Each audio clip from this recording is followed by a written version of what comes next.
ඔබෙන් කප්පන් ගැනීමක් වගේ දෙයකට යොමු වෙලා නැද්ද? පිටකරුමයි ගම වගේ. දෙවියෝ දෙන විදිහට අපි හැමදේම බාරගෙන ඒ තියෙන දේෙන් සතුටු වුණා නම් අපි හොඳයි කියලා මම කියන්නේ. සමාජයේ ගොඩක් ළමයි ඉසුළු කරා වැඩි මන් දිහා බැලුවේ නැහැ. ඉතින් ඒ ආපු ජීවිතේ ඉතින් ගොඩක් දුබ්බර මට නම් තිබි පාසල් කාර්යය මම නතර කරන්නත් හේතුව මම සමාජයේ ඔබ කියන්නේ පාසල් කාලේ නතර කරනවා මම පහසෙන් අයින් වෙනවා. පහසෙන් අයින් වෙනවා. මම මෙයාගේ හිත හදනවට වැඩිය මෙයා කරන්නේ මගේ හිත හදන එක. මගේ ජීවිතේ මම දැකපු ශක්තිමත්ම මිනිසා සහ මගේ වීරයා. තාර පාර ගාව හීන හීන පාර කී කතාව වැස්ස අස්සේ කඳුළු එක්ක දැක්කේ කවුරුද ජීවිතේට පාට ගාන හීන ගෙන ආදරේක මාත් එක්ක ඈත යන්න ළඟින් ඉන්නේ කවුරුද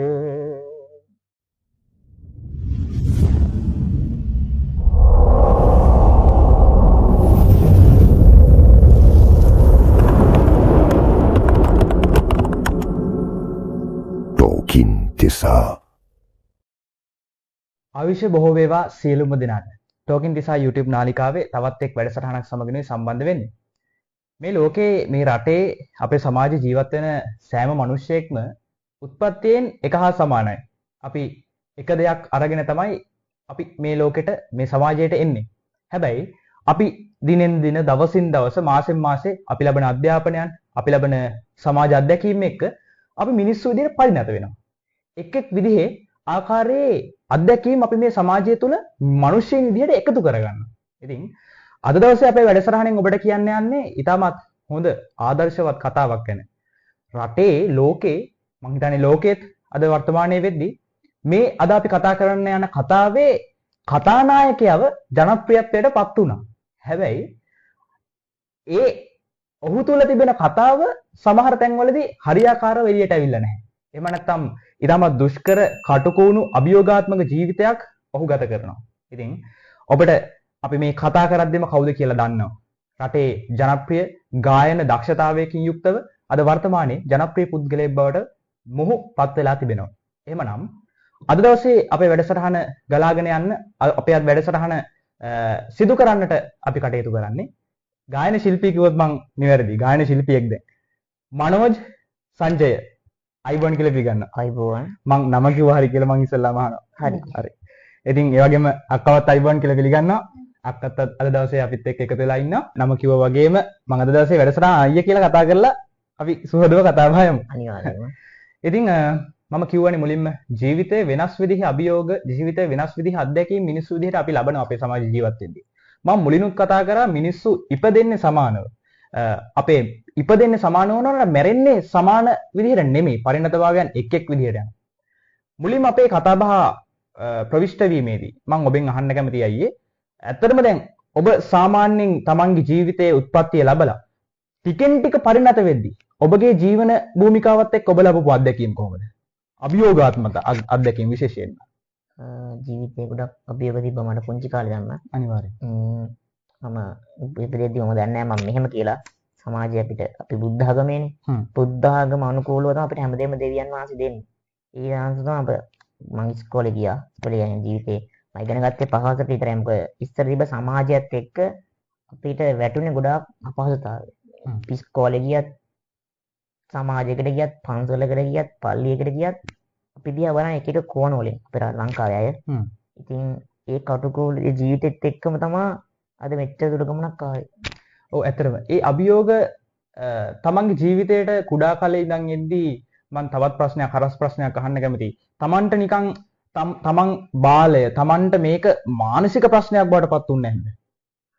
මානසික ප්‍රශ්නයක් වුණා. ඇත්තටම කියනවා නම් ජීවිතේ ඉස්සර මම පුංචි කාලේ ජීවිතේ ගොඩක් විදිහට දුක් වුණා. මෙහෙම මං උනේ ඇයි මෙහෙම උනේ කියලා තනියම හිටියා. ඉපදුනේ ඇයි කියන මට්ටමටම දුකක් ඇති වෙන්න ඇති සමහර විට. දුක තිබ්බා. 100% දුක තිබ්බා. එපා වුණා ජීවිතේ. එක එක තැන්වල එක එක අවස්ථා හිතුණා ජීවිතේ. නැති කරගන්න කොහොමද හිතුණා.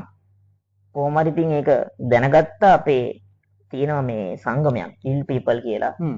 එතනට ගියාට පස්සේ තමයි දැනගත්තේ මං විතර මේ ලංකාවේ ඉන්නේ මං වගේ අපේ තවත් අය ඉන්නවා කියලා.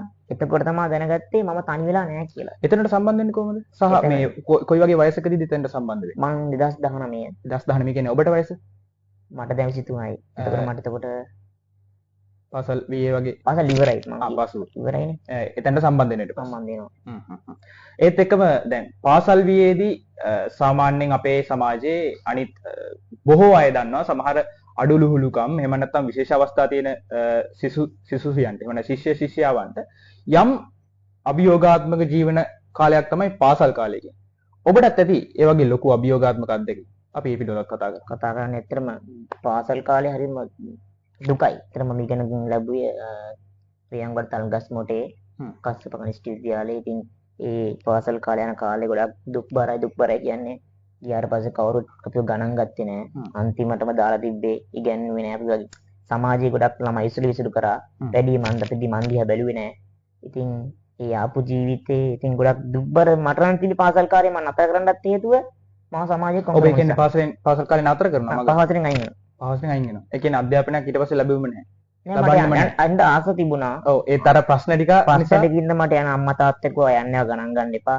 ඒකම හිතට වදිනවා ඒ දුක කියා ගන්න බෑ. ඉතින් ඒක යාළුවෝ තමන්ගේ එකට ඉන්න යාළුවෝ එහෙම කරද්දී අනිවාර්යෙන් එහෙම අභියෝගාත්මක ප්‍රශ්නයක් එනවනේ. ඒත් එක්කම දැන් එතනින් පස්සේ පාසල් 5 වසරෙන් නවත්තලා අධ්‍යාපනය කියන දේ නැති වුණයි කියලා තමන්ට අභියෝගාත්මක දෙයක් සමාජය තුළ ඇති වුනේ නැද්ද? ඇති වුණා කට්ටියට එක කතා කරනවානේ. ඔව්. අර මම හිතනවා මුට මේ වැඩි වුණා මෙහෙමයි සමාජයට එහෙම අනිවාර්යෙන් ශිෂ්‍යත්ව O level A level පසු බට වෙලා යන ගමන් ජීවිතයක් අනිවාර්යෙන් ඒක අධ්‍යාපනයේ අනිවාර්යයිනේ. අනිවාර්යයි. ඕනම කෙනෙකුට. ඉතින් මම මේක මට කරගන්න බැරි වුණා. ඒත් මම හැමදේම කල්පනා කරලා දැන් ඩක්ස් තාක්ෂණයේ දියුණු නිසා ෆෝන් එකක් අරගෙන හැමදේම පොඩ්ඩක් ඉගෙන ගත්තා. එතනින් පස්සේ ඒක අඩුව පුරවගත්තා. ඒත් එක්කම දැන් අපි කතාවේ මැදදීම කතා කරමු දැන් පාසල් ජීවිතෙන් ඔබට ගිහිල්ලා කොහොම හරි වැඩි වියටපත් වෙලා තරුණ ජීවිතයටපත් වෙලා ඔන්න දැන් එක්කෙනෙක් දෙන්නෙක් වෙලා ඒ දෙන්න එක්කෙනෙක් වෙලා තියෙනවා. මොකද හිතෙන්නේ යුගදීය ගැන? ගොඩක් සතුටුයි. මට මේ හම්බෙන්නේ එක්තරා ප්‍රෝග්‍රෑම් එකකට ගියා ස්වර්ණවාහිනී ඉතලින් තරු රංගන අයියාගේ. අක්කගේ නමත් අපි මතක් කරමු. මේ අනිමේෂා. මෙයා ගම රාජාංගනයේ. මෙයා අවුරුදු 5ක් ගාමන් රැකියාවක් කරා. ඉතින් එතනින් පස්සේ මම මෙයාට විවාහ වුණා. අද අපි දෙන්න එක වාලයක් සතුටින් ජීවත් වෙනවා. අනාගත බලාපොරොත්තු කොහොමද? කාටවත් කරදරයක් නොවි සතුටින් ජීවත් වෙන්න. ඒකට දැන් ඔබ සාමාන්‍යයෙන් මම කිව්වොත් ඔබේ ජීවන වෘත්තියේ විදිහට කටයුතු කරන්නේ ඇත්ත කතාව කිව්වොත් අපි කොළඹ කොටුවේ සාමාන්‍ය ප්‍රදේශයේ තමන්ගේ දක්ෂතාවය මිනිස්සුන්ට පෙන්වන්න වීදියට එලි බහිනවා. ඒ කතන්දරය එක්ක ඔබේ ජීවන වෘත්තිය සහ මේ ඉදිරි අනාගතය ප්ලෑන් කරගන්නවා කියන දේ අභියෝගාත්මක ප්‍රශ්නයක් නෙමෙයිද? නෑ මොකද මම පදික වේදිකාව කියන්නේ මට ඒක පාර නෙමෙයි. මට වේදිකාව. මට ප්‍රසංග වේදිකාව, මට ටීවී ප්‍රෝග්‍රෑම් ඔක්කොම මට එකයි පාර කියලා එහෙම මම මේ පාර සින්දු කියන දැන් ගොඩක් කට්ටිය හිතන්නේ පාර සින්දු කියවම එයා අතපානවා කියන එක. අනිවාර්යෙන්. නෑ තමයි දැන් පිටරට ගත්තොත් ගොඩාක් ඉන්න අපිට වඩා දක්ෂයෝ අපිට වඩා හොඳ අය රටවල් වල පදික වේදිකාව ගීත ගායනා කරනවා. ස්ට්‍රීට් පර්ෆෝමන්ස් කියන්නේ වෙනම කලාවක්. ඒක වෙනම කලාවක්. වෙනම පැත්තකට ඉතින්. මම ඒක විතරක් කරන්නේ නෑ. මගේ උත්සාහයෙන්ම ඒකත් කරනවා, මියුසිකල් ෂෝ වලටත් සහභාගී වෙනවා, පාටි වලටත් යනවා, ටීවී ප්‍රෝග්‍රෑම් වලටත් යනවා. හොඳ කතන්දරයක් නතර වුණා එක අවස්ථාවක ටීවී ප්‍රෝග්‍රෑම්. ටීවී ප්‍රෝග්‍රෑම් කියද්දී අපිට මතක් වෙනවා අතීතයට පොඩ්ඩක් ගියාම එක අවස්ථාවක ප්‍රේක්ෂක ජනාදර ප්‍රතිචාරය ඉතාම සුවිශාල විදිහට එනවා මේ මනෝජ් සංජය කියන නමට. එක්තරා අවස්ථාවක ඒ නාලිකාවක පටිගත වෙන වැඩසටහනකදී ඒ ප්‍රේක්ෂක ජනාදරයත් එක්ක යම් මට්ටමකින් ඔබ ප්‍රතික්ෂේප වීමකට ලක් වෙනවා. එතනදී හැමෝටම ජනතාව ඔබට ආදරය කරපු ජනතාවට ඔබට ආදරය කරපු සමස්ත මේ ශ්‍රී ලාංකිකයින්ට ඇහැට කඳුලක් උරන මට්ටමකට එනවා. හැබැයි ඔබ මේ වේදිකාවේදී hina වෙනවා. සිනහ මුසුමුහුණින් ඒ පරාජය බාර ගන්නවා. එතනදී කොහොමද මේ අභියෝගයක් එච්චර දුරකට බාර ගන්න පුළුවන් මට්ටමකට මානසිකත්වය හදාගත්තේ කොහොමද සහ එතන ඒ පසුබිම් පිළිබඳව අපි මතක් කරමු. මම දැන් ඔබතුමා කියන්නේ වොයිස් එක නේ. අනිවාර්යයෙන්. වොයිස් ශ්‍රී ලංකා. එතන ස්තුතිවන්ත වෙනවා මට ඉස්සෙල්ලාම මතක් කරන්න ඕනේ මම වොයිස් වේදිකාවට ගියේ අපේ සංගමේ හරහා. ඉන් පීපල් සංගමේ දර්ශින නායකකාර එතුමියත් අපි වගේ මම හිතන්නේ ලංකාවේ දැන් ගොඩක් කට්ටිය එක්ක දන්නවා. ඉතින් ඒ පිහිටුව නිසා තමයි මම වොයිස් ශ්‍රී ලංකාවකට ගියේ. ඇත්තටම ලේකම්තුමා හැටියට අපිත් එක්ක කටයුතු කරන ධනේෂ් මහත්තයා. ඉතින් එතුමා සම්බන්ධ කරලා වොයිස් වේදිකාවට දැම්මේ. ඉතින් තමයි දැනගත්තේ මම මනෝජ් සංජය කියන කෙනාව. බ්‍රෑන්ඩ් එකක් වෙන්න පටන් ගත්ත තැනද එහෙම කිව්වොත් බ්‍රෑන්ඩ් එකක් කියලා මම හිතින් නෑ. ඔව් ගොඩක්ම ජනප්‍රිය වුණා එතනින්. ඒ මගේ මතේ නම් දැන් ඔබ බ්‍රෑන්ඩ් එකක් ඔව් එතනින් ජනප්‍රිය වෙලා එතනම දැන් ලංකාවේ තැනක් තියෙනවා මට. ඔව් ඉතින් වොයිස් වේදිකාවෙන් ඒ පරාජයක් ආවා. ඉතින් පරාජය වෙන ඉතින් හැමදේම පරාජය දිනම අපි බාර ගන්න ඕනේ ඕනම වෙලාවක. ඉතින් මට ඒක දුකක් ඇත්තටම හිතුන්නේ නැහැ. ඒ ඔබ ගායනය ශේෂ්ත්‍රයෙන් සහ මේ තමන්ගේ දක්ෂතාවයෙන් පය තබපු පළවෙනි වේදිකාවද? රියැලිටි තරඟයට සහභාගී වුණ පළවෙනි එක. ඔව්. ඊට කලින් මම ගියේ ස්වර්ණවාහිනිය. ඒත් අපේ රංගන අයියාගේ ඔව්. ස්වර්ණවාහිනිය හිටියා හිතයිලතරු කියලා. ඔව්. ඒකෙන් තමයි එක දෙවෙනි එක තමයි මේ වොයිස් ශ්‍රී ලංකා. ඔව්. එතනින් පස්සේ ඊට පස්සේ වේදිකාවකට තරග රියැලිටි කරණයට යමුනේ නැහැ. යමුන්නේ නැහැ. මම අනිකුත් ප්‍රෝග්‍රෑම්ස් වලට සහභාගී වුණා. ඒ කියන්නේ ඔබගේ ජනාදරයත් එක්ක තමන්ට නිර්මාණය වෙන පසු. ඒත් එක්කම අපි දැන් කතා කරමු. ඔබ විතරද පවුලේ ඉන්නේ සහ පවුල් පසුබිම කොහොමද නිර්මාණය වුනේ පොඩි කාලේ ඉඳන්? මගේ පවුලේ සහෝදර 8 දෙනෙක් ඉන්නවා. අම්මා තාත්තා නැතුව අම්මා තාත්තා ඉන්නවා. මම පවුලේ 7 වෙනියා, මල්ලි 8 වෙනියා, අක්කලා දෙන්නයි, පිරිමි සහෝදරයෝ 6යි. පිරිමි සහෝදරයෝ 6යි. ඒගොල්ලෝගේ කතාවත් අපි පොඩ්ඩක් මතක් කරමු. ඒගොල්ලෝ කවුද කොහොමද? ඒගොල්ලෝ සාමාන්‍ය අය උසයි හොඳට ඉන්නවා. අම්මා තාත්තත් හොඳට උසයි මං වගේ නෙමෙයි. ඉතින් අර හැමෝම මට ආදරේ සහෝදරයෝ අම්මා තාත්තලා හැමෝම ආදරේ දිනාගෙන ලස්සන ගමන යනවා. සහෝදරයෝ 8 දෙනෙක්ගේ පවුලක් ඒ වගේම පවුලේ අම්මා තාත්තා ආදරේ වගේම දැන් මුළු රටක් කෝටි දෙකක ජනතාවක්ගේ ආදරයක් දිනාගෙන තියෙන වර්තමානයේ. ඒ වගේම මතක් කරනවා දැන් සහෝදරයෝ 8 දෙනෙක්ගේ පවුලක්. ඇත්තරම උත්තරීතර මව්පදවියන් ලැබපු අම්මෙක්ගේ පුතෙක්. ඒ පිළිබඳව කතා කරද්දී අම්මා තාත්තා පිළිබඳව විශේෂයෙන් අපි මතක් කරමු. අම්මා තාත්තට ගොඩක් පින් දෙනා මං වගේ දරුවෙක් මේ ලෝකෙ දී හිටපු ගියා. අනිවාර්යයෙන්. ඉතින් අම්මා තාත්තට හැදියක් නැහැ. ඉතින් අම්මා තාත්තා මම වගේ ලෝකෙ දී ඉගෙන හද මම නැති තැනක ඉන්නේ. රජුම සහෝදරයෝ හොඳයි ගොඩක් 8 දෙනෙක් ඉන්න පවුල. අපි ඔක්කොම එකමුතුයි. ඉතින් සතුටින් ජීවත් වෙනවා. හොඳ කතාන්දරයක් පැවසුවා. වර්තමානයේ සාමාන්‍ය මිනිස්සුන්ගේ පෞල් පසුබිම පිළිබඳව කතා කරද්දී අම්මා තාත්තට සලකන්නේ නැති සමාජයක මේ වගේ හොඳ ආදර්ශවත් චරිතයක් රටට වටිනාකමක් තියෙනවා. තමන්ගේ අම්මා තාත්තට තමන්ගේ ජීවිතේ පින් දෙන පුතෙක්. ඒ වගේම සමාජයේ අනිත් සාමාන්‍ය මිනිස්සුන්ගේ කාලය සාමාන්‍ය මිනිස්සුන්ගේ පෞල් පරිසරය පිළිබඳව කතා කරද්දී ඔබට කියන්නට දෙයක් නැහැ. අතරම මම හිතනවා රටට ආදර්ශවත් චරිතයක් සහ ඔබේ ඒ රටේ ආදරය ඔබට ලැබෙනවා අනිවාර්යෙන් අනාගතයේදීත් නොඅනුමානවම. ඒත් එක්කම දැන් වැඩසටහනේ අපි කතා කරන්න ඕනේ කතන්දරයක් තමයි රටේ සාමාන්‍ය මිනිස්සු අතපය හතර හොඳට තියෙන මිනිස්සුන්ගේ අභියෝගයක් ආවහම ඒ මිනිස්සුන්ට යම් පෞල් ප්‍රශ්නයක් ආවොත් දැන් අපිට වර්තමාන සමාජෙත් තියෙනවා. තමන්ගේ සියදිවි හානි කරන මට්ටමටමපත් වෙනවා. එවන් වූ පරිසරයක එහෙම දරා ගැනීම කියන දේ ඉගෙන ගත්තේ කොහොමද? කොතනින්ද ඒක පටන් ගන්නෙ? දෙතම මම ළඟදී දැක්ක වීඩියෝ ගොඩක් කට්ටිය මේ ජීවිතේ නැති කරගෙන පොඩි ප්‍රශ්න වලට ඉතින් ඔව් දැන් අපිට කොහොම එහෙම හිතෙන්නද? ඒක තමයි මට තියෙන ප්‍රශ්නයක් උනේ. මම කියන්නේ ඒක අපේ රටේ ඉන්න අක්කා නංගිලා මා අයට ඒ අයවල් කරගන්න එපා. ඉතින් අපි ජීවිතේ අපිට දෙවිය දෙන විදිහට අපි හැමදේම බාරගෙන ඒ තියෙන දේෙන් සතුටු වුණා අපි හොඳයි කියලා මම කියන්නේ. ඔව් අනිවාර්යෙන්. ඒත් එක්කම දැන් සුවිශේෂී අවශ්‍යතාවයක් එක්ක තමන්ගේ දක්ෂතාවය රටට පෙන්නලා තියෙනවා. සමහරවිට ලෝකෙටත් දැන් මේ වෙද්දි ගිහිල්ලා තියෙනවා. එහෙම කෙනෙක් විදිහට තාරුණ්‍යයේ ජවයක් එක්ක තමන්ට හැකි අයුරින් තමන්ට හැකි අයුරටත් වඩා දෙයක් කරගෙන යන තරුණයෙක් විදිහට දෙයක් කරන්න බලාගෙන ඉන්න තරුණයෙක්ට කියන්න තියෙන මොකක්ද? දෙයක් කරන්න දැන් ඕන මේක කොහොමද දෙයක් පටන් ගන්න පුළුවන්. පොඩි දෙයක් මම නම් පටන් ගත්තේ බින්දුවෙන්. බින්දුවෙන් පපල් එකක් හම්බුණා මට අපේ සංගමේ. ඒ සංගමේ බබල් එකෙන් තමයි පාරට බැස්සේ. එයාගේ ආශිර්වාදෙත් එක්ක මම කලින් බය වුණා. මට මේක මොන වගේ දෙනකවත් තේද මිනිස් මම හැලු කරයිද විල්ලු කරයිද හරි. බයක් වෙනවනේ ඕන. චකිතයක් පොඩි තිබ්බා. ඉතින් ඊට පස්සේ මම ඒක දරාගෙන දැන් දවස් දෙකයි ගියේ. නිකම්ම මට තන හැදුණා. ඒ කොතනින්ද පටන් ගත්තේ අර වීඩියෝට බහිනවා කියන කතන්දරේ පටන් ගත්ත තැනද? වොයිස් එකෙන් පස්සේ. වොයිස් එකෙන් පස්සේ. වොයිස් එකෙන් පස්සේ අන්තිමට ගොඩක් කට්ටියට මම මනෝජ් කියන තරති පොඩ්ඩක් අමතක වුණා. පොඩ්ඩක් අර වීඩියෝ ඒ කාලේ ගියත් එක්ක ඊට පස්සේ අර පදික වේදිකාවට බැස්සට පස්සේ තමයි මට ගොඩක් ආවේ වැඩ. කියන්නේ මනෝජ් චායි සින්දු ගෙනගන්න. ඒකවල ගොඩක් කට්ටිය ආසයි බලන්න. ඇත්තටම අපි ඉස්සලම් පටන් ගත්තේ ගම්පහෙන්. ගම්පහ කෑගල්ල කුරුණෑගල්ල කොළඹ කොටුව. ඉතින් පිටකොටුව ගත්තාම පිටකොටුවමයි ගම මගේ. වර්තමානයේ ඇත්තටම සින්දු කියන අවුරුද්දක් වෙනවා. එතනට ඇවිල්ලා පිටකොටුව සින්දු කියක. ඉතින් සින්දු කියේදී සිංහලද මුස්ලිම්ද දෙමළද කිසි අදාළත්වයක් නැහැ. සින්දු කියේදී නෙස්කැෆේ එක, කෝපි එක, බීම එක පවා අපේ රටේ මිනිස් රසික රසිකාවියන් මට ගෙනත් දෙන තින් කරම හදවතින්ම පින් දෙනවා. මනෝජය සඳහන් කරා තමන්ගේ පළවෙනි වේදිකාව උනේ ගම්පහ. ඊට පස්සේ නගරෙන් නගරට ගිහිල්ලා කොළඹ කොටුවට පය තබනවා කියලා. කොළඹ කොටුව වර්තමානයේදී අද වෙද්දි තමන්ගේ ගම වගේ බවට පත් වෙලා තමන්ට සියලු සැලකිලි තමන්ට ලැබෙනවා කියලා.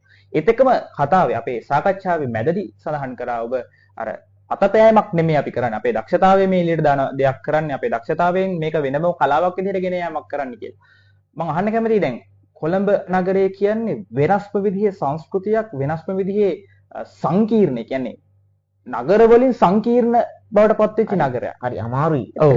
ඒ වගේ නගරයක ඒ වගේ කලාවක් එළියට දාද්දී ඔබට තියෙන අභියෝග පිළිබඳව අපි සඳහන් කරුවා. මට ජීවිත අමතක වෙන්න ඉස්සෙල්ලාම කොළඹ ගියාට පස්සේ මම හිතන්නේ මුළු පාර බ්ලොක් වුණා. මගේ සින්දු අහන්න 200ක් විතර මේ සෙනග රසික රසිකා එකතු වුණා. ඉතින් කොහොම හරි මම එතන පළවෙනි දවසේ ගියාට පස්සේ මට මාර සැලකිලි. මං හිතන්නේ නැතිනේ මම රසිකයෝ මට ආදරේ. ඒ වගේ ශ්‍රී ලංකා පොලිසිය, හමුදාව හැමෝගේම ආරක්ෂාව ලබා දෙනවා මට. ඇත්තටම මේ පිටකොටුවේ ජනතාව කොහෙ ගියත් ලංකාව ඕනම නගරයකට සින්දු ගන්න ගියත් ඒ හැමෝගේම ආදරේ කියලා නිම කරන්න බෑ. ඉතින් මම හදවතින්ම සින් දෙනවා මගේ රසික රසිකාවියන්ට. ඔබ අපි සියලුම දෙනා දන්නවා සමහර අවස්ථාවලදී ඒ අවට හැදිලා තියෙන පසුබිමත් එක්ක ඊටම දරුණු නගරයක් කොළඹ නගරය කියන්නේ. එක එක මංකොල්ල කෑම්, කප්පම් ගැනීම, ඒ ආකාරයේ නොඑක් විදිහේ දේවල් තියෙනවා. ඒ වගේ පසුබිමක් එක්ක මම ඔබෙන් දරුණු ආකාරයේ ප්‍රශ්නයක් අහන්න කැමතියි. ඔබට ඒ වගේ දෙයක්කට මුහුණ දීලා නැද්ද? සරලවම කිව්වොත් ඔබෙන් කප්පම් ගැනීමක් වගේ දෙයකට යොමු වෙලා නැද්ද? ඇත්තටම කියනොත් මට තාම එහෙම දෙයක් වෙලා නැහැ. තමන්ට තියෙන ජනාදරයත් එක්ක කිසිම දෙයක් මං හිතනවා වෙන්නේ නැතියි කියලා. මොකද මට ඒ තරම් ආදරේ. ඔව් අනිවාර්යෙන් ඔබ දැන් නොදන්න කෙනෙක් නැති බවට පත් වෙලා තියෙන්නේ. මම බලන් ඉන්නේ මං කොයි වෙලේද නගරට එන්නේ. මගේ සින්දු අහන ගොඩක් කට්ටිය බලන් ඉන්නවා ගම් වල. එහෙම මග බලාගෙන ඉන්නවා. කවද්ද කෑගලට එන්නේ, කවද්ද පුරුණෑගලට එන්නේ, කවද්ද කොළඹ එන්නේ කියලා මම බලාගෙන ඉන්නවා. ඔබ එතකොට අද වෙද්දිත් නගරෙන් නගරයට ගමන් කරනවද කොහොමද? යනවා සංගීත සංදර්ශන සහභාගී වෙනවා. ඔව්. ඉතින් මට සංගීත සංදර්ශන අපේ රටේ ඉන්න සංගීතයන කරන මහත්තුරු මට ආරාධනා කරනවා. සංගීත වලට යනවා. මොකද මම වදික වේදිකට මම මුල අමතක කරන්නේ නැහැ කවදාකවත්. ඔව්. ඉතින් ආපු ගමනත් කරගෙන දෙපැත්තම දෙපැත්තටම කියන්නේ සමානව හැමදේම කරගෙන යනවා. ඔව් ඒ කියන්නේ ප්‍රසංග වේදිකාවට අපිට ආරාධනාවක් ලැබුණත් අනිවාර්යෙන් ලංකාවේ කොහෙ තිබ්බත් යනවා. ඔබ එහෙනම් හොඳ පණිවිඩයක්. ප්‍රසංග වේදිකාවට පය තබන්නට ඔබට මනෝජ් සංජය අයියව ගෙන්න ගන්න අවස්ථාවක් තියෙනවා. අපි දුරකථන අංකයක් පහලින් දාන්නම්. ඔබට හැකියාව තියෙනවා ඔබේ ප්‍රසංගයක් තිබෙනවා නම්, ඔබ සංවිධානය කරන ප්‍රසංගයක් තියෙනවා නම්, ඔබ කැමති නම් මේ දක්ෂතාවය රටට කියන්න තව තවත් රටට දෙන්න ඔන්න අවස්ථාවක් යොමු වෙලා තිනවා. රටේ කොහෙ තිබ්බත් ප්‍රසංග වේදිකාවට පය දවනවා කියන ඒ වචනේ අපිට කිව්වා. ඉතින් මනෝජය කතා කරන විදිහට වර්තමානයේදී ප්‍රධාන නගරයක් විදිහට කොළඹ නගරයට පය තබද්දී අර සුපරීක්ෂාකාරී එහෙම නැත්නම් මේ අන්තරාදායක නගරයක් විදිහට පය තබන්නට තිබෙන නගරය අද වර්තමානයේ වෙද්දී ඒ සමස්ත සමාජ මිනිස්සුම Tamanට ආරක්ෂකයෙක් වෙනවා කියන එක නේද මේ සරලවම කියන්නේ? ඔව් ඇත්තටම මම ලංකාවේ ගොඩක් තැන්වල ගීත ගායනා කරන යන නගර වලට කොහෙ ගියත් ඒ ලැබෙන ආරක්ෂාව සහ ආදරය නැන්දලා මාමලා අයියලා අක්කලා හැමෝගෙම ආරක්ෂාව සහ ආදරය ලංකාවේ කොහෙ ගියත් ඒක මට අනිවාර්යයෙන්ම තියෙනවා. ඔව් ඒත් එක්කම දැන් මට තව ප්‍රශ්නයක් එනවා. අර වර්තමානයේ ඔබ පටන් ගත්ත තැනේදී ජනතාව ඔබව දාපු තැනයි අද වර්තමානයේදී ඔබට තියෙන ඒ තැනයි පිළිබඳව ලොකු වෙනසක් තියෙනවා. ඒ පිළිබඳව මතක් කරමු. ඒක මතක් කරගන්න අනිවාර්යයෙන්ම. ඉතින් අපිට කෙනෙක් හදන්න බෑ. කෙනෙක් හිතන විදිහ අපි හිතන විදිහ වෙනස්, අනිත් කෙනා හිතන විදිහ වෙනස්. ඉතින් අද මට ලෝකයක් ආදරය කරනවා. ඉතින් ඒකට මට කියන්න වචන නැහැ. කොහෙ ගියත් මාරම ආදරේ මාරම තැනක් තියෙනවා. ඉතින් ඒ හැමෝටම ඉතින් මාත් හදවතින් ආදරේ ස්තුතිවන්ත වෙනවා. එච්චරයි. ඉතින් ওই විදිහට තමයි අපි මනෝජයත් එක්ක ඒ සාකච්ඡාව ගෙනාවේ. වැඩසටහන මෙසේ ගලාගෙන ඉද්දී මනෝජය ගායන ශිල්පියෙක් විදිහට මේ එළියට එන අනාගතය නිර්මාණය කරගන්න ගමන් මගේදී පොඩි අද දවසේ වැඩසටහනේ අඩුවක් තියෙනවා. මොකද්ද? ගායන ශිල්පියෙක් විදිහට අනාගතේ නිර්මාණය කරගන්න මනෝජයගෙන් සින්දුවක් ඇහුවේ නැත්නම් සින්දුවක කැලලක් ඇහුවේ නැත්නම් පොඩි අඩුවක් වෙනවා. ඒත් එක්කම අපි කතා කරපු වැඩසටහනට කලින් කතා කරපු කතාබහේදී අයියා කියනවා තමන්ගේම නිර්මාණ දෙකක් මේ වෙද්දී ජනගත කරලා තියෙනවා. ඒ පිළිබඳව මතක් කරලා අපි සින්දුව කැලලක් කියමු අපේ ප්‍රේක්ෂකයන්ට. ඇත්තටම ස්ටේෂන් ස්තුතිවන්ත වන මම පදික වේදිකාවේ ගීත ගායනා කරද්දී මට කියලා ගීත තිබ්බේ නැහැ. ඇත්තටම කියනවා ඒක කොහොම හරි අපේ ලංකාවේ කෙනෙක් ඉන්නවා සහෝදරියක් මම දන්නෙත් නෑ. මං පදික වේදිකාවේ ගීතයක් ගායනා කරද්දී ඒක ගොඩක් ජනප්‍රිය වුණා. ඒක දැකලා තමයි මේ මහත්මියට උදව් කරේ. මම ඉස්සෙල්ලා මතක් කරන්න ඕනේ මේ ගීතය එතුමියගේ සම්පූර්ණ විදිහෙන් මට ගීත දෙකක් කරලා දුන්නා. පළවෙනි එක ඇස්මානේ hina වෙන්න. අනිත් එක තාරපාර. ඒක පද රචනය කරේ නිර්වශානි රංජනී මහත්මිය. ඒ වගේම සංගීතවත් කරේ ප්‍රියන්ත නාවලගේ මහත්මයා. ඉතින් මගෙම කියලා ගීත දෙකක් තියෙන. එතුමිය මාව දැක්ක නිසා. ඉතින් මම හදවතින්ම ස්තුතිවන්ත නිරෝෂා මහත්මිය මට මේ අවස්ථාව ලබා දීලා මටම කියලා ගීත දෙයක් නිර්මාණය කළ දුන්නා. අපි සින්දුවේ කොටසක් කොටසක් කියමු. කියමු. රත්තරනේ නුඹයි දුන්නේ ජීවිතයට අරුතක් ඇස්මානේ hina වෙන්න මං වෙනුවෙන් මොහොතක් සිත්මානේ නතර වෙන්න මං වෙනුවෙන් මොහොතක් මග වැරදි වෙන්නුනාට සංසාරේ හුරුවක් රත්තරනේ නුඹයි දුන්නේ ජීවිතයට අරුතක් මගේ රත්තරනේ නුඹයි දුන්නේ ජීවිතයට අරුතක්. එතකොට ඒත් එකම කතා ඒ අහන්න කැමති යුග දිවියෙන් පස්සේද නිර්මාණය කරන්නේ ගිරේ ඔව්. නෑ නෑ ඊට කලින් ඊට කලින් මේකට කලින් ඉතින් අපි දැන් ප්‍රජාවල් හිටියේ. ඔව් ඉතින් මම ඇහුවා වක්ක මොකක්ද ඕනේ සින්දුව කියලා. මං කිව්වා මට ඉස්සෙල්ලා ආදර ගීතයක් ඕනේ කියලා. හ්ම් ඉතින් ආදර ගීතය ලියලා දුන්නා. ඒ විදිහට තමයි මේ ගීතේ නිර්මාණය වුණේ. මේ සංගීත ජීවිතයේදී ඔබට උත්පත්ති දක්ෂතාවයක් එක්කද මේ සංගීතය හදාරන්නේ නැත්නම් සංගීතය තව වැඩිදුර තව අධ්‍යාපනයක් ලබනවද කොහොමද මේ ශාස්ත්‍රයට එන්නේ? මම සංගීත විශාරදේ විදිහට අධහැරුවේ නෑ. හ්ම් මම දැනගත්ත මට සින්දු කියන්න පුළුවන් කියලා. දක්ෂතාවයක් තියෙනවා. තියෙනවා කියලා මට ඒ දක්ෂතාව තනක් කොහොමද අපේ සංගමෙන් හිල් පීපල් එකෙන් ඔව් දර්ශිනි මැඩම්ගෙන් ඔව් අපි ප්‍රථමයෙන් සඳහන් ඔව් කරා. අගේ ස්තුතිවන්ත වන්න ඕනේ යාලා එතුමන්ලට. හ්ම් ඉතින් කොහොම හරි මම හිතාගත්තා මම වොයිස් ට්‍රේනින් එකක් යන්න ඕනේ. බඩක් කට්ටිය කිව්වා මට ක්ලාස් එකට යන්න පුතේ. ඔව්. ක්ලාස් එකට ගෙන පොඩ්ඩක් වොයිස් ට්‍රේනින් එකක් කරගන්න කියලා. ඉතින් විශේෂයෙන් ස්තුතිවන්ත වෙනවා මට දෙවියෙක් කෙනෙක් වගේ මට හම්බුණා සර් කෙනෙක්. හ්ම් ඉතින් ඒ සර් ගොඩක් හොඳ කෙනෙක්. එතුමා දැන් ලංකාවේ නැඳිලා නමරවංශ මාස 6ක් මම ක්ලාස් ගියා. මාස 6ක් ක්ලාස් ගියා. ඊට පස්සේ එතුමා මාත් එක්ක ටීවී ප්‍රෝග්‍රෑම් වලට රූපවාහිනී නුගසෙවන්ට පා මාත් එක්ක ගියා. තිලා නමරවංශ ඉතින් එතුමාටත් ගොඩාක් ස්තුතිවන්ත වෙනවා මයි කටහඬ පුහුණු කරලා සින්දුවක් කියන්නේ මෙහෙමයි කියලා මුලින් ඉඳන්ම මට සංගීතය මොකක්ද කියන එක ඉඳන් මට කියලා දුන්නා. හ්ම් ඒ විදිහට තමයි තමන්ගේ දක්ෂතාවය උපමට්ටම් කරගන්නේ. ඉතින් අපි ගීත දෙකක් නිර්මාණය කරා කිව්වා.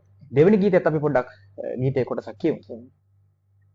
තාර පාර ගාව හීන හීන පාර කී කතාව වැස්ස අස්සේ කඳුළු එක්ක දැක්කේ කවුරුද ජීවිතේට පාට ගාන හීන ගෙන ආදරේක මාත් එක්ක ඈත යන්න ළඟින් ඉන්නේ කවුරුද මාත් එක්ක ඈත යන්න ළඟින් ඉන්නේ කවුරුද එතන ගොඩක් අයින් කියන ගීතය පොඩ්ඩක් මම ඉගෙන ගියද පොඩ්ඩක් නටන්නම කියු සින්දුවක් එක අනිවාර්යයෙන් ජීවිතේට පාට ගාගෙන මාත් එක්ක එන්නේ යන්නේ කවුරුද කියලා අහනවා. ඔව්. ඒ ගීතෙන් පස්සේද එතකොට මේ අක්කව හම්බෙන්නේ? නෑ ඒකට කලින් අපි ආවලා. ඒත් පස්සේ ඊටත් කලින් හම්බෙන්නේ. කොහොම හරි ඉතින් මේ විදිහට තමයි අද දවසේ සාකච්ඡාව යන්නේ. ගීත නිර්මාණ දෙකක් මේ වෙද්දී සමාජගත කරලා සමාජ මාධ්‍ය ජාලාවල මේ වෙද්දී තිබෙනවා. YouTube හරහා ඔබට නරඹන්න පුළුවන් ගීත. ඉතින් තව තවත් නිර්මාණ එළියට එන්න සූදානම් ඉඳලා ඒ පිළිවෙලත් අපි කතා කරමු.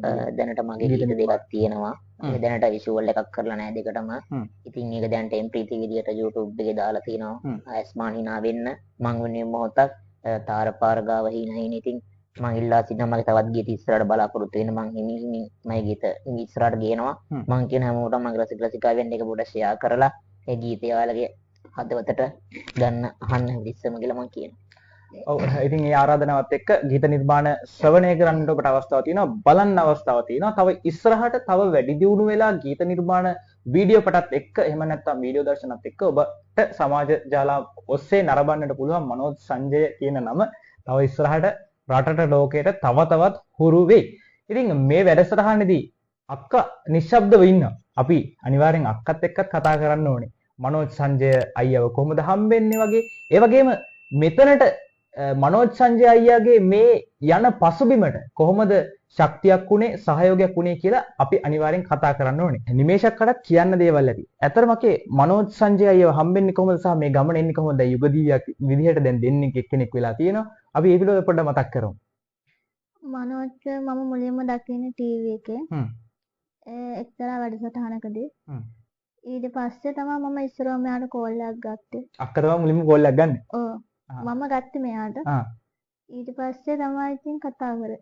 ඔව් ඒ විදිහට තමයි ඉතින් මනෝජයව හම්බ වෙන්නේ. ඔව්. ඒත් එක්කම දැන් මනෝජය යනවා දැන් දුර ගමනක යන තාම ගමන් මගක ඉන්නේ. ඔව්. ඒ සහයෝගය කොහොමද දෙන්නේ ගායන ශිල්පයට තව ඔබගේ සහයෝගය කොහොමද ලබා දෙන්නේ වර්තමානයේදී? මට පුළුවන් උපරිම මම උදව් කරනවා. හ්ම්. නමුත් මම මෙයාගේ හිත හදනවට වැඩිය මෙයා කරන්නේ මගේ හිත හදන එක. හ්ම්. මෙයාගේ හිත ගොඩක් ශක්තිමත්. එයා මාවත් ඉස්සරහට අරන් යන ගමන් එයත් යනවා. හ්ම්. එහෙම තමයි ඉතින්. මනෝජය සින්දු කියද්දි අක්කට සින්දු කියන්න හිතෙන්නේ නැද්ද? සින්දු කියන්න ආසාවක් තියනවද? එහෙම ආසයි ඔව්. මෙයා කියලා දෙනවා සින්දු කියන්න. ඔව්. ඒ වෙලාවකට කියනවා. එහෙනම් යුගපටයකුත් යුග සංගීත සින්දුවකුත් ඉදිරියේදී සමහරට බලන්න පුළුවන් මේ මනෝජ් අයියාගේ නිමේෂ අක්කගේ. ඇත්තටම ජීවිතේ හම්බුණ හොඳ හමුවීමක් කියලා ඔබට හිතෙනවද?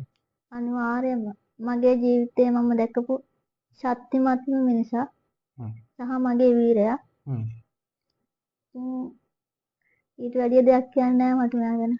අනිවාර්යෙන්. ඉතින් ඒ කතාවෙම ඔබට තේරෙනවා ඇති මේ ජීවිතයේ අභියෝගාත්මක දේවල් වලට කොහොමද මුහුණ දෙන්නේ. ඇත්තටම මනෝජ් අයත් කතා බහේදී ඒ සාකච්ඡාවේදී අපේ අතරතුර කතා කරා මේ අභියෝග කොහොමද ඔහු මුහුණ දුන්නේ. අභියෝගවලට තමන්ගේ අත්දැකීම් තුලින් නිර්මාණය වුණේ කොහොමද? තමන් ශක්තිමත් වුණේ කොහොමද කියන දේවල් අද දවසේ අපි කතා කරා. නිමේෂක්වත් එක්ක කතා කරද්දී අපි මේ විනාඩි ගානක සාකච්ඡාව තුළ මනෝජ් අයත් එක්ක කතා කරපු වචන ගණනාවම ඒ අපි කැප කරපු කාලය තුලම තියෙන අපි එකතු කරගන්න හදපු දේ එක වචනෙන් දෙකෙන් නිමේෂක් අපේ සාකච්ඡාවට එකතු කරා. මගේ ජීවිතේ වීරයා මනෝජ් අයියා කියලා කිව්වා. ඒ වගේම මාව මනෝජ් අයියව තමන් හදනවට වඩා මනෝජ් අයියා තමයි අක්කව හදන්නේ කියලා කිව්වා. ඉතින් ඒක හොඳ ආදර්ශයක් රටට ලෝකයට. ඉතින් මේ විදිහට තමයි අද දවසේ වැඩසටහන ගලාගෙන ගියේ. අවසාන වශයෙන් මම අහන්න කැමතියි මනෝජ් අයියාගෙන් සමාජයේ අද වර්තමානයේ වෙද්දී ණය නැති බය නැති මිනිසෙක් විදිහට සමාජයට ඉතාමත් හොඳ මිනිසෙක් විදිහට මුහුණ දෙනවා. තමන්ගේ දක්ෂතාවයක් කලාවක් එළියට දාලා සමාජගත මිනිස්සුන්ට සමාජයට මිනිස්සුන්ට රසවින්දනාත්මක පුද්ගලයෙක් විදිහට රසවින්දනය සමාජගත කරන පුද්ගලයෙක් විදිහට කටයුතු කරනවා.